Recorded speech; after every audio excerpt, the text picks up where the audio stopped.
Pour ce qui est de l'avenir, il ne s'agit pas de le prévoir, mais de le rendre possible, disait Saint-Exupéry. Avec Connecting Leaders, je pars à la rencontre de leaders qui ont impacté le monde positivement à leur façon, grâce à leur audace ou par le business, l'entreprise qu'ils ont créée. Que ce soit le monde du travail, les défis de notre société, le monde de demain pour nos enfants, comment accélérer ce changement.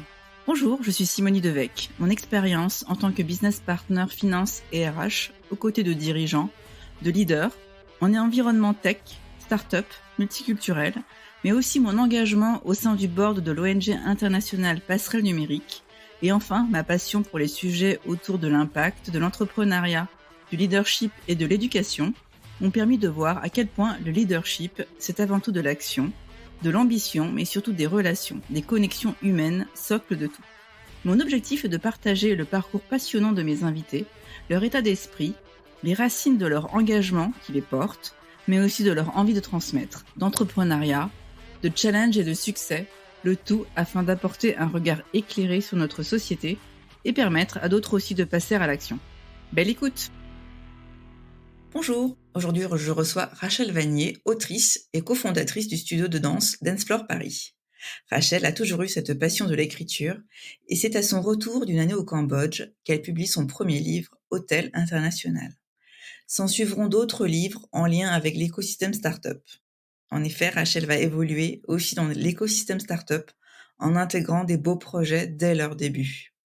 Ainsi, elle sera parmi les premiers piliers de eFounders, EXA aujourd'hui, et de Station F pour les sujets autour de la communication. Finalement, Rachel décide de s'associer avec une de ses meilleures amies, également passionnée de danse, et de créer juste avant le premier confinement un studio de danse à leur image, avec pour mission de donner du kiff, comme elle dit. Après des challenges surmontés liés au confinement, Dance Floor Paris, c'est aujourd'hui 25 disciplines, 7 jours sur 7, au studio, mais aussi en ligne. Les challenges prochains seront d'ouvrir d'autres studios dans l'ouest parisien, dans d'autres villes, et au-delà, qui sait. Merci Rachel d'avoir partagé tout cela avec nous. Belle écoute. Bonjour Rachel, je suis très heureuse de t'accueillir sur mon podcast Connecting Leaders. Hello, merci de me recevoir. Écoute, je t'ai connue tout d'abord en lisant un de tes livres, mais il y a vraiment très longtemps, on va dire. C'était Hôtel International. Ensuite, voilà, je me suis aperçue qu'on évoluait dans des écosystèmes assez proches, tech, start-up. Donc on va revenir sur ton parcours juste après. Donc je vais te laisser te présenter peut-être pour commencer. Avec plaisir, moi c'est Rachel, donc je suis autrice de romans, j'ai publié 3 romans et je suis la cofondatrice d'un studio de danse qui s'appelle Dance Floor Paris. D'accord, donc on dit autrice, auteur? Écoute, on dit autrice. Ça y est, l'académie s'est prononcée après quelques années de débats, oui, on dit autrice, tout à fait. Parce que j'ai cru voir parfois écrit auteur, mais avec un E, tu sais? Oui, il y a plusieurs écoles, mais bon, finalement, c'est comme instituteur, institutrice, c'est ce qui fait sens d'un point de vue orthographique. Et puis, ça a pu choquer l'oreille, je pense, quelques années parce qu'il y avait plutôt des résistances sur le fait de féminiser la profession, mais c'est vraiment relativement rentré dans les mœurs aujourd'hui. Alors tout d'abord, j'aimerais, revenir sur ton séjour, au Cambodge. Tu as passé, quelque temps au Cambodge, c'est là que tu as écrit, Hôtel International? Là où se passe, J'ai écrit Hôtel International dont l'intrigue se passe au Cambodge, à mon retour du Cambodge. C'était vraiment le moment où je me suis lancée dans l'écriture. Et c'est ce voyage au Cambodge qui a été une révélation pour moi sur la partie écriture, en effet. Parce que quand je suis arrivée là-bas, j'ai commencé à écrire des lettres à mon entourage, à ma famille, à mes amis, enfin des emails, assez longues, assez travaillées, où je racontais un petit peu ce qui se passait dans mon quotidien, ma découverte. J'étais très jeune, quel âge j'avais? J'avais, je sais pas, 22, 23 ans, même pas. et tu y allais dans quel cadre, en fait? Eh ben, parce que, je pense que j'ai toujours eu une petite, quelque chose qui me titillait d'aller vivre à l'étranger. J'ai jamais été vraiment expatriée au sens propre, dans le sens où je pars avec ma famille sous le bras, travailler quelque part pendant des années et cetera. Mais c'est vrai que, quand j'étais étudiante, quand j'étais en master, je savais pas trop ce que j'allais y faire de ma vie. Je me posais pas mal de questions et je me suis dit, c'est quand même quand on est étudiant, on a la chance de pouvoir partir assez facilement, parce que les écoles proposent des années de césure ou des partenariats avec d'autres universités dans d'autres pays. Et donc je me suis dit: «Il faut vraiment que je profite, J'ai plus qu'1 an, 1 an et demi avant de devoir rejoindre le marché du travail et là, Dieu sait ce qui va se passer pour moi et donc j'ai profité de cette première année de master pour demander à l'école dans laquelle j'étais, de pouvoir prendre une année de césure et j'ai postulé à des stages, en ligne, un peu partout quoi, dans le monde et j'avais un ami qui m'avait parlé du Cambodge parce qu'il en revenait, il avait trouvé ça très chouette. Vraiment, je pense que le plus loin où j'étais enfin moi je suis née en Hongrie et vraiment ça devait être le pays le plus lointain dans lequel j'étais allée, mis à part les États-Unis où j'avais passé, une année d'échange universitaire, l'année précédente. Voilà, pour moi l'Asie c'était très mystérieux, c'était, beaucoup plus aventureux que d'aller aux États-Unis où quand même, culturellement c'est assez proche, de enfin c'est un modèle occidental quoi. Et donc voilà, j'ai postulé dans un stage dans une ONG, j'ai été prise et j'ai fait mon sac à dos, je suis partie. Et effectivement, quand je me suis retrouvée toute seule à Phnom Penh, qui est une ville qui fourmille, où t'as aucune prise en fait avec la langue, avec les mœurs, avec les attitudes, avec la géographie de la ville, qui est hyper bordélique le simple fait de se déplacer d'un point A à un point B dans la ville, c'est un challenge quand tu l'as jamais fait, parce que tu sais pas, évidemment, il n'y a pas de réseau de bus ou de métro, hein, faut héler un motodop, monter à l'arrière, tu sais pas combien ça coûte, ils parlent que khmer, et donc, enfin voilà, c'est très très perturbant au début, donc j'étais en panique totale, enfin vraiment, j'ai passé les 2 premiers jours enfermée dans ma guest house sans oser sortir parce que j'étais trop perturbée. Et donc voilà, je racontais ça, la découverte de l'altérité, du tiers-monde aussi, parce que c'est quand même un pays très pauvre. Puis petit à petit, mes amis recevaient, la forwardaient, puis commençaient à me dire mais vraiment c'est super bien écrit, t'as une plume, tu devrais faire un blog. Donc on était en 2011 à l'époque, faut se remettre hein, parce que toute jeune. Donc à l'époque, les blogs, pour les millennials qui nous écoutent, c'était avant Instagram, avant TikTok, et c'était un big truc quoi. C'était vraiment on lisait des blogs, on était abonné à des blogs, et il y avait des blogs qui cartonnaient. Voilà, c'était vraiment un moyen de communication. Tendance. Et donc j'ai commencé mon blog qui s'appelait Paris Phnom Penh et j'ai publié les premières lettres que j'avais envoyées à mon entourage. Et après j'ai continué. Et après c'est devenu un peu mon laboratoire d'écriture. Donc je publiais régulièrement. Je Parce que m'essayais. toi, l'écriture, est-ce que c'est quelque chose que tu as toujours aimé faire? C'est quelque chose, Bah, j'ai toujours été un peu à la bibliothèque, j'ai toujours beaucoup lu. Mon père était prof de lettres, donc j'ai baigné dans une atmosphère, il y avait des bouquins partout. Et j'avais jamais eu, je vais utiliser un mot fort un peu volontairement, j'avais jamais eu la vanité de prétendre à écrire moi-même en fait. Quand même, c'est quand même une démonstration d'ego assez forte de se dire bah ouais, je vais écrire 300 pages et puis les gens vont payer de l'argent pour me lire parce que j'ai un truc important à dire.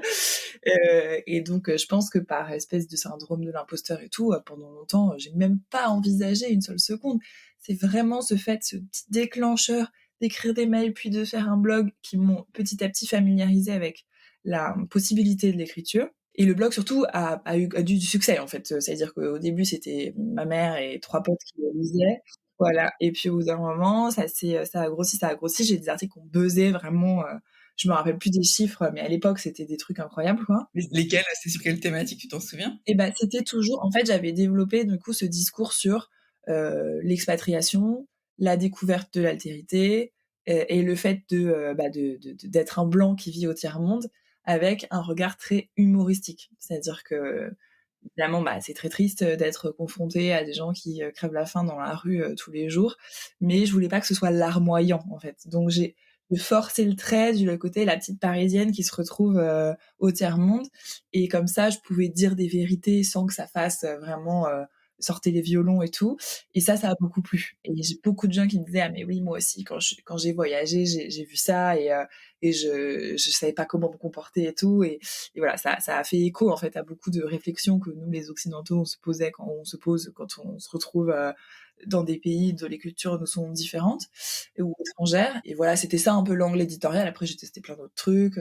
C'était très chouette, ça a vraiment bien marché. Et puis quand je suis rentrée, ben, je me suis dit, allez, j'écris un roman. Personne folle, vraiment. Je me suis lancée comme ça, sans filet. J'ai un peu cherché des thématiques et tout. Et comme je revenais du Cambodge et que j'étais pleine, en fait, d'émotions, c'est hyper fort, en fait, de passer un an dans un pays aussi différent, de faire des rencontres incroyables et tout.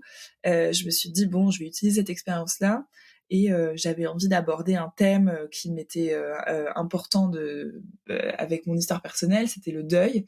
Et j'ai trouvé en fait au Cambodge, justement chez les expatriés, il y avait beaucoup de gens qui avaient une petite tristesse au fond des yeux, quoi. Que tu sentais que le fait pour un occidental d'aller se réfugier entre guillemets dans un pays où justement ils connaissent personne, ils peuvent repartir à zéro et où tout est un peu facile. Enfin, c'est difficile parce que c'est différent, mais c'est facile parce que ça coûte pas très cher. Le fait d'être blanc est très valorisé.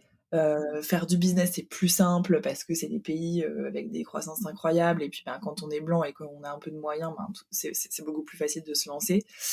J'ai rencontré pas mal de gens qui s'étaient réfugiés ou qui étaient partis en voyage au Cambodge et qui étaient restés coincés parce qu'en fait, ils n'arrivaient plus à revenir à la réalité du monde occidental. Et j'avais été vraiment frappée par ça. Et donc, voilà, j'ai décidé de mettre l'intrigue du roman, enfin, ma réflexion sur le deuil et tout, de le localiser au Cambodge parce que je trouvais que justement ça faisait vraiment écho à ce que j'avais pu voir de tous ces gens qui s'étaient réfugiés. Donc en fait, l'héroïne de mon roman vit un deuil et s'enfuit au Cambodge et vit son deuil comme ça, les différentes étapes au Cambodge, au milieu d'expatriés qui eux aussi ont des trucs à gérer dans leur vie sans jamais vraiment le dire. Et c'est par ailleurs une comédie un peu pince sans rire aussi, et je pense que c'est ça qui m'a permis un petit peu d'asseoir mon style. Dans tous mes romans, j'écris dans un style très humoristique sur des sujets un peu graves. Et comment ça s'est passé le lancement en fait? Tu as, je sais pas, démarché des éditeurs, on est venu te Ouais, bah, déjà, j'ai mis 3 ans à l'écrire, hein, c'est très long. Et effectivement, ah bah, j'avais quand même la chance d'être dans un milieu assez parisien, connecté, et cetera. Donc c'était relativement facile pour moi de rencontrer des auteurs, de leur poser des questions sur comment ils avaient fait et puis d'être mise en relation avec des maisons d'édition. Donc c'est ce que j'ai fait. Et voilà, ça s'est passé relativement vite. J'ai pas eu énormément de difficultés. Voilà, donc ça s'est fait comme ça. J'en ai parlé autour de moi. Et ça, c'est vraiment un conseil que je donne souvent aux jeunes auteurs, c'est de surtout pas garder son manuscrit secret. C'est un peu comme quand on monte une boîte et qu'on se dit quelqu'un va me voler mon idée. C'est pareil pour le roman, en fait. C'est impossible de voler un roman. C'est le style, etc. C'est pas le concept du bouquin qu'ils vont faire vendre. Donc l'important c'est de faire lire aux autres un maximum et d'en parler, d'être mis en relation, de se faire des contacts, d'aller aux soirées, enfin vraiment. Tu as appliqué ces conseils-là du coup? Exactement. Maintenant, il y a ça existe beaucoup à Paris, des rencontres entre jeunes auteurs, éditeurs, soit des soirées, soit des petites formations pour écrire, des espèces de meet-up, quoi. Donc, faut vraiment pas hésiter. C'est rien ne vaut évidemment la mise en relation de quelqu'un qui a un avis valorisé avec un éditeur, mais bon, il faut bien commencer quelque part, quoi. Donc moi j'ai fait tout ça, voilà. C'est là où tu intègres eFounders ou c'est il y a Oui, eu oui, exactement. C'est à ce moment-là, j'ai écrit mon bouquin en parallèle de travailler donc dans ce startup studio qui s'appelle eFounders, qui est une boîte qui ressemble un peu à un fonds d'investissement qui crée des startups. Donc j'ai rejoint le milieu startup à ce moment-là. C'est une boîte qui marche beaucoup, qui fait des boîtes B2B, donc c'est pas forcément des boîtes qui sont connues du grand public, mais qui ont un fort impact en fait dans la vie économique. Et j'ai écrit en parallèle de ça. J'ai publié mon bouquin. Je me rappelle, mes collègues sont venus à ma soirée de lancement et tout. C'était super sympa. Et puis oui, j'ai vraiment, moi j'ai toujours aimé les trucs un peu geeks, donc j'étais très contente de bosser dans l'univers des startups. Et eFounders, c'est vraiment une boîte très stimulante. Donc j'ai beaucoup aimé mon expérience. C'était vers quelle période que tu as Et intégré? ben, j'ai été diplômée en 2012, c'était un de mes premiers jobs et je suis restée jusqu'en 2015, je me rappelle parce que je suis partie juste après, je suis partie à San Francisco dans le cadre de mon travail pendant 3 mois et je suis rentrée la veille des attentats du Bataclan, je m'en souviens parce que je m'étais endormie à 17h à cause du décalage horaire et c'est ma coloc qui m'avait réveillée en me disant il y a un problème, quelque chose se passe dans Paris, quoi. Et c'est vrai que et mon voyage à San Francisco et ça m'avait pas mal perturbée et je m'étais dit est-ce que je suis encore à ma place, j'ai envie de faire quelque chose de nouveau. Et j'en avais parlé à mon patron qui m'avait dit bah écoute, réfléchis bien, mais oui, si t'es plus à ta place, effectivement il faut partir. Et j'avais très envie d'écrire mon deuxième roman aussi. Et plus j'évoluais dans la boîte, évidemment, moins j'avais de temps pour faire ça. Donc voilà, j'ai décidé de partir quelques mois plus tard. Donc chez eFounders, tu faisais quoi déjà? Tu peux nous... M'occuper de toute la communication et du contenu, c'est-à-dire justement rédiger des billets de blog, des livres blancs, des choses comme ça, quoi. D'accord. T'étais la première, c'était une création de poste quand tu as intégré? Oui, parce qu'à l'époque, eFounders, c'était beaucoup plus petit qu'aujourd'hui. C'était, il y avait quand même un pôle communication marketing, mais oui, on était, je sais même plus combien on était, on devait être, je sais pas, 8 ou 9. Aujourd'hui, je sais pas combien ils sont, 50, ouais, c'est ça, ouais, on grossit, quoi. Et donc c'est ta première expérience dans l'univers startup, hein? Exactement. Bien, bien start-up. C'est d'ailleurs la raison pour laquelle je suis partie à San Francisco après, parce qu'en fait, j'étais vraiment baignée dans un milieu, moi j'adorais, mais qui a plein de défauts, hein, bien sûr, tu veux copier la Silicon Valley à Paris, tous les entrepreneurs veulent absolument lever des millions d'euros, faire des boîtes qui deviennent des licornes, et cetera. Enfin, moi, je regardais ça d'un air un peu amusé. Et puis, comme on parlait beaucoup de la vallée, de San Francisco, et cetera, je me disais, faut quand même que j'aille voir par moi-même ce qui s'y passe. Et gentiment, eFounders m'a laissé y aller pendant 3 mois et j'ai pu vraiment baigner dedans, découvrir cet écosystème, faire des rencontres, et cetera. C'était chouette. Donc là, tu quittes eFounders pour la rédaction de ton... Oui, c'est ça. Je suis partie, je me suis dit: «Bon, je prends 1 an pour écrire un livre», ce qui est, c'est pas très long, en fait. Enfin, j'avais mis 3 ans à écrire le précédent, donc je m'étais dit: «Bon, certes, en bossant en parallèle, mais quand même, tu peux pas écrire», enfin, moi, en tout cas, je peux pas écrire 8 heures par jour et ça donne quelque chose. J'ai besoin de c'est très fatigant d'écrire, donc j'ai besoin de faire autre chose dans ma journée, et cetera. Je suis partie, donc 1er janvier, j'étais au chômage, en train de commencer à écrire. Et je crois en février, enfin vraiment pas longtemps après, la directrice de ce qui deviendra Station F, donc l'énorme incubateur de start-up de Xavier Niel, m'appelle. On se connaissait un petit peu d'avant. Elle me dit, écoute, voilà, je suis directrice de ça maintenant. Je cherche à créer mon équipe de lancement du projet. C'était un chantier total à l'époque. Est-ce que ça t'intéresse de rejoindre l'équipe? Qu'est-ce que tu sais faire?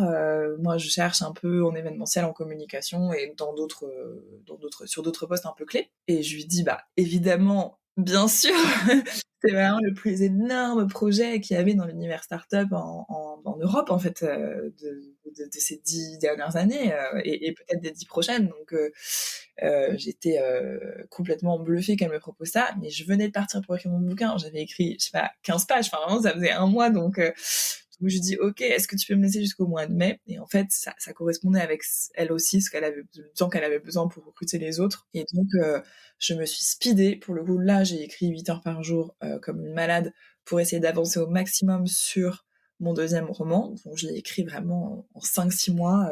C'était quel roman? C'est comment il s'appelait celui-là? Écosystème, il s'appelle. Écosystème, d'où c'est. Après, j'avais déjà pas mal commencé à San Francisco et tout. J'avais vraiment écrit la trame, etc. Mais là, j'étais dans l'écriture dure. Ça raconte l'histoire de 2 entrepreneurs qui sont un peu nuls et qui partent dans la Silicon Valley justement pour essayer de devenir une startup successful, et qui n'y arrivent pas du tout parce qu'en fait, c'est vraiment les anti-héros de l'entrepreneuriat. Et donc j'écris ça pendant que Roxane finit de recruter le reste de son équipe. Et on a commencé en mai, tous en même temps, on était 5, plus elle. Donc la core team de Station F, qui à l'époque s'appelait encore la Halle Fraissinet, c'était le nom du bâtiment. Et voilà, et donc finalement, on nous quand même recruté pour être directrice communication. Et c'était très bien parce que c'était vraiment ce que je savais faire. Et donc il a fallu tout créer de A à Z, c'est-à-dire l'image du projet, les valeurs, l'ambition en termes de valeurs transmises, etc. L'ambition globale et comment dire, l'impact du projet dans la société. Évidemment, c'est Xavier Niel qui l'avait dessiné dans des termes hyper simple et efficace. Ça va être le plus grand du monde. On va aider les entrepreneurs en leur fournissant ce dont ils ont besoin, c'est-à-dire des bureaux, des services, de l'expertise et d'autres entrepreneurs autour d'eux pour s'entraider. C'est le plus important. Et donc, sur la base de cette vision-là, nous, notre job, c'était vraiment de construire, de gérer les opérations, etc. Donc, il y avait Mouna qui s'est occupée de toute la partie operations, Marwan qui a créé le programme d'accompagnement de start-up, Cédric qui s'est occupé de trouver tous les partenaires incroyables qui étaient présents sur le campus, Microsoft, Facebook, etc. Et moi, j'étais chargée de donner de la visibilité au projet dans le monde entier pour que les start-upers du monde entier et notamment ceux qui avaient le plus besoin d'un coup de pouce viennent en France à Paris pour se faire accompagner, quoi, et faire rayonner du coup l'entrepreneuriat auprès à la fois des entrepreneurs du grand public et puis d'autres pays, quoi. Donc c'était super intéressant parce que c'était un projet vraiment à l'échelle globale basé à Paris. Il se trouve qu'on a ouvert donc 1 an et demi plus tard, l'année où Emmanuel Macron a été élu. Du coup, il est venu inaugurer Station F, donc il y avait aussi une forte dimension politique qui était très intéressante. Macron, c'est le président de la Startup Nation, donc de voir comment est-ce que le fait d'entreprendre et de créer de la valeur, etc., peut être soutenu par l'État ou non. Et donc ça, c'était hyper intéressant. Donc c'était plus de 3 ans de folie, quoi. C'était complètement dingue de ce projet. Préparer toute l'ouverture, gérer le lancement et puis voir comment le truc commence à s'installer. Ensuite, je suis partie et là encore aujourd'hui, je continue évidemment de suivre les actus et je vois que donc ça a ouvert en 2017 et là on est en 2022. 5 ans plus tard, ils continuent de créer des nouveaux projets, de se renouveler et tout. Donc c'est vraiment un super projet. Je suis partie, c'est vrai que quand j'en parle, on se dit: «Mais pourquoi elle est partie cette folle?» En fait, c'est un truc un peu étrange, je dois dire, un petit peu ésotérique et maintenant, enfin, rétrospectivement, je trouve que quand même j'ai eu un espèce d'une intuition un peu mystérieuse. C'est qu'en fait, je me suis dit, donc évidemment, j'avais le nez dans les analyses macroéconomiques en permanence, hein, parce que ça fait partie du job de savoir ce qui se passe. Et puis, je lisais beaucoup d'articles qui disaient la prochaine crise arrive, quoi. C'est cyclique, les crises financières, économiques et même sociales. Et donc, la prochaine arrive, on ne sait pas exactement quand, on ne sait pas encore exactement qu'est-ce qui va la déclencher, qu'est-ce qui va être l'étincelle qui va mettre le feu aux poudres. Ça va pas être de nouveau des subprimes, ce sera autre chose. Et donc, j'essayais de me projeter, je me disais, est-ce que vraiment, si la crise arrivait, du coup, je resterais dans mon job salarié parce que c'est ce qu'il y a de plus confortable et que c'est difficile de se renouveler quand le contexte économique est menaçant. Je me disais, est-ce que j'ai eu 30 ans aussi, je me suis dit, bon, j'ai 30 ans, j'ai pas d'enfant, j'ai toute ma liberté, on est dans une période d'expansion économique, mais la crise arrive bientôt. Est-ce que ça serait pas le moment, justement, de changer parce que ça fait longtemps que je fais de la communication et des startups. Et si j'ai envie d'expérimenter autre chose, c'est soit maintenant, soit potentiellement dans 5 ou 10 ans, le temps que la crise passe, etc. Donc je pars, dans très bon terme, franchement, voilà. Je m'imagine scénariste, enfin voilà, je m'imagine remettre l'écriture au cœur de ma vie. J'échoue lamentablement et je décide de partir au Népal. Donc encore un voyage dans ma vie qui a été assez important pour moi. J'adore la montagne en fait, donc voilà, j'avais envie d'aller voir l'Himalaya, de marcher dans la montagne, donc j'y suis allée. Et à mon retour, je savais vraiment pas quoi faire de ma vie toujours. Et là, ma meilleure pote me dit, écoute, on a fait de la danse toutes les deux toute notre vie en amateur. Elle me dit franchement, les studios Vous connaissez parisiens, depuis depuis longtemps? Sciences Po, depuis 15 ans. Mais on était très proches. Enfin, c'était vraiment une de mes meilleures copines de mon quotidien. Et elle me dit, franchement, elle était avocate. J'en ai marre d'être avocate. Je veux un truc qui fait plus de sens dans ma vie. Toi, tu t'es en train de te chercher. On constate que les écoles de danse à Paris sont pas au niveau en fait d'autres pratiques sportives. Les studios sont un peu délabrés, il n'y a pas une bonne ambiance. Nous-mêmes qui en faisons depuis 20 ans, on se sent pas accueillis quand on y va. Montons un studio à notre image, cool, bienveillant, chaleureux, etc.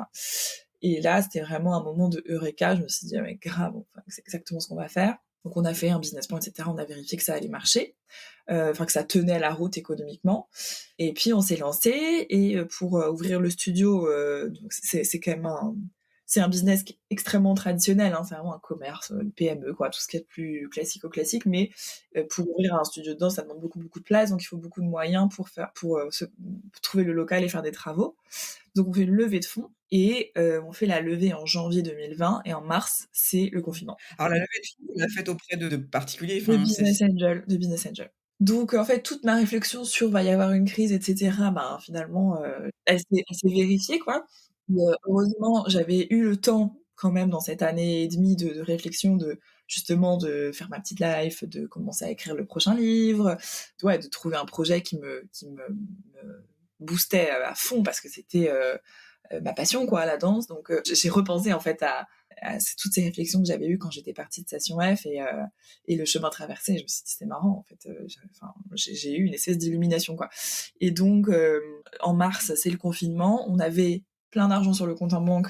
Mais rien du tout d'autre, quoi. Pas de local, pas de rien, enfin pas de nom, pas de site web. Et donc on se dit qu'est-ce qu'on fait? Première option, on rend l'argent et puis on arrête. Fanny retrouve un job d'avocat très facilement. Moi, je retrouve un job dans la com, quand même encore relativement facilement parce que c'était le début du confinement et tout, et c'était, j'étais pas dans l'énorme difficulté. Soit, ben, on persévère et on essaie de trouver des solutions, et c'est ce qu'on a décidé de faire. Donc, on a lancé des cours de danse en ligne, le temps que les nombreux confinements se passent. Et puis, on a continué de chercher un local et on s'est battu vraiment bec et ongles pour réussir à finaliser le local, parce que ben, vous imaginez bien que trouver un financement bancaire pour faire des travaux dans un studio de danse alors qu'il y a tous les clubs de sport du monde qui sont fermés, c'était quand même pas évident. Donc heureusement, on a réussi à trouver et à convaincre qu'en fait le monde reviendrait à la normale un jour. Et évidemment, c'est le cas. Et donc on a trouvé, on a ouvert il y a un petit peu plus d'un an, donc en 2021, juste après l'été. Et aujourd'hui, ça marche super bien. Ouais, ouais, j'ai vu ça. Donc, vous faites des cours donc en présentiel, c'est ouvert 7 jours sur 7. Il y en a. Il y a 90 cours par semaine. Le studio est dans le 11e à Paris, et on espère bientôt d'autres à Paris, puis pourquoi pas d'autres en France, voire en Europe. La promesse d'une atmosphère chaleureuse, bienveillante, elle est tenue. Il y a vraiment une super bonne ambiance dans les cours. Les profs sont géniaux. Il y a une programmation trop sympa. Enfin, vraiment, c'est ma partie préférée du job, de choisir. On va mettre du reggaeton, la danse classique, du hip-hop. On va faire un cours Ouais, sur j'ai vu, c'est vraiment varié. Enfin, tu peux ouais. autant danser comme Britney, danser comme Beyoncé, de la danse plus classique, des choses. Ouais. Il y a des choses académiques et il y a des trucs très, très lâcher prise, libératoires, où on s'éclate. Puis, oui, il y a des aspects qui ressemblent à Station F parce que c'est un lieu qui accueille des gens, donc il faut faire en sorte qu'ils soient heureux et qu'ils repartent aussi contents, voire plus que quand ils sont rentrés. Et mon expérience dans l'entrepreneuriat, évidemment, m'a aidé à 1000 égards, hein, dans le financement, dans la structuration de la boîte, dans les techniques de management, etc. Donc c'est super. Et Fanny, elle était avocate dans l'immobilier, donc ça aussi c'est une dimension qui est très importante dans notre business parce que c'est un local commercial, donc voilà. Donc enfin vraiment les planètes se sont super bien alignées, modulo la crise Covid qui est quand même bon bah une crise mondiale, c'est pas idéal. Mais bon ben au final on a quand même réussi à y arriver. Aujourd'hui on est rentable. Enfin voilà, c'est un Vous êtes rentable? Ah, ouais, génial. ouais, c'était challenging, mais bon, on a persévéré, et je pense que le fait d'avoir la bonne associée, d'avoir un projet qui est vraiment stimulant, et puis qui a un vrai potentiel, pas, enfin voilà, c'est un studio de danse. Il n'y en a pas beaucoup dans Paris, il y a beaucoup de demandes.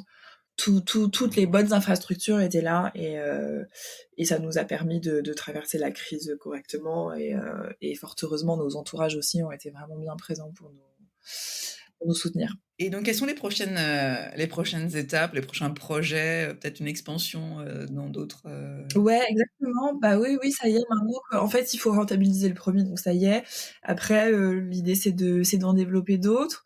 Notre grand rêve, c'est d'ouvrir dans l'Ouest parisien parce qu'il y a beaucoup de demandes. Voilà, toutes mes clientes qui viennent une fois de temps en temps, elles me disent mais c'est trop loin parce que j'habite dans le 17e et tout. Donc si vous avez un grand local commercial à vendre dans l'Ouest, appelez-moi. C'est vraiment le projet là à court terme. Et en fait, à moyen terme, c'est de faire rayonner cette vision de la danse qu'on a, qui est une pratique exceptionnelle, qui nous rend hyper heureux, qui fait bouger, qui fait transpirer, qui stimule la créativité, la Vraiment musicalité. ouvert à toutes, enfin. C'est ouvert à tous, voilà. Après on a Que des une pros ou des personnes qui sont déjà, enfin, je veux dire tout le monde peut s'y mettre, c'est ça que tout je le veux monde dire? peut s'y mettre, quel que soit son âge, quelle que soit sa condition physique, au contraire. Et voilà, et l'idée c'est de véhiculer ces valeurs-là et de trouver plein de moyens de les développer. Donc déjà en ouvrant plusieurs studios, et puis pourquoi pas développer d'autres leviers par ailleurs. Ça on verra plus tard. En tout cas là le projet c'est de commencer à se développer et de stabiliser aussi ce premier, et puis de capitaliser sur toutes ces erreurs qu'on a faites et qu'on ne refera plus à l'avenir, et toutes ces choses qu'on a apprises d'ores et déjà. Justement, est-ce qu'il y a des choses que tu aurais fait autrement? Oui, bien sûr. Après, je trouve que globalement, on n'est pas trop mal sortis. Enfin, compte tenu du contexte économique, être rentable au bout d'un an, c'est quand même, c'est pas mal. Il y a plein de choses sur lesquelles on a tâtonné. On a tâtonné, je sais pas, sur le positionnement de prix. On a tâtonné sur des choix dans les travaux, et aujourd'hui, bah, on doit refaire des travaux parce que finalement, ça correspond pas au flux de déplacement dans le studio, etc. Mais bon, c'est un peu des choses, je pense, qui aussi qu'on a besoin un peu de tâter quoi, avec l'expérience, et de confronter à la réalité. On peut pas tout anticiper, et on se rend compte aussi qu'il y a des boîtes qui existent depuis 5-10 ans, et puis bah, qui changent leur stratégie de prix à ce moment-là, parce qu'en fait le monde change autour d'eux, et c'est normal. Ou je sais ce que je ferais différemment dans le deuxième, un peu des petits détails, mais ça veut pas dire que je m'en veux de l'avoir fait sur le premier, parce qu'en fait je me rappelle des raisons pour lesquelles j'ai fait ces choix, et donc j'ai pas vraiment de problème. Aujourd'hui, tu arrives à trouver du temps pour, danser, quand même? Oui, alors ça, on danse beaucoup, ouais, ouais. Ben, c'est franchement, ça fait partie du job, hein, d'aller tester les cours, de nous-mêmes de se positionner dans les shoes, dans les chaussons de nos membres, et d'être des danseurs amateurs face à un prof qui nous apprend une chorégraphie. C'est très important, et on danse chez nous, on va danser ailleurs, on s'inspire de pédagogie de plein de profs différents. Puis petit à petit, comme ça, on enrichit nos profs à nous. Et oui, oui, on danse beaucoup. Et ça, c'est génial. Ça, c'est quand même le moment dans la semaine à 15h, si ta réunion, en fait, c'est un cours de danse, bon, bah, t'as tout gagné, hein. C'est quand même assez exceptionnel de bosser comme ça.